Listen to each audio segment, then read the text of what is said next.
তোমরা যখনই আমাকে খোলা চুলে দেখো তখনই আমাকে বলো, দিদি তোমার চুলটা কি সুন্দর, কি লম্বা, কি করে করেছো বলো তো, আমিও করতে চাই।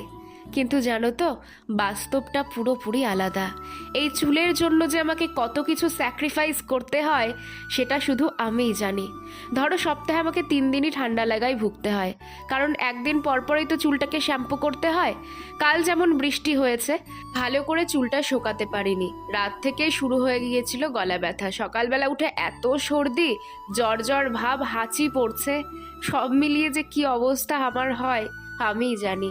সামনেই বসন্ত উৎসব, কবিতা, সব কিছু রয়েছে। এবার বোধহয় এভাবেই ভেস্তে গেল সব। তাছাড়া আমার অ্যাকোরিয়ামের মাছগুলোকে মেনটেন করতে হয়, নিজের পড়াশোনা, নিজের কেরিয়ারের প্রতি ফোকাস করা, সব মিলিয়ে চুলের পেছনে সময় দিতে না অনেকটাই কষ্ট হয়। কিন্তু এটাও সত্যি যে আমি আমার এই ভালোবাসার জিনিসটা কখনোই কেটে ফেলতে পারবো না।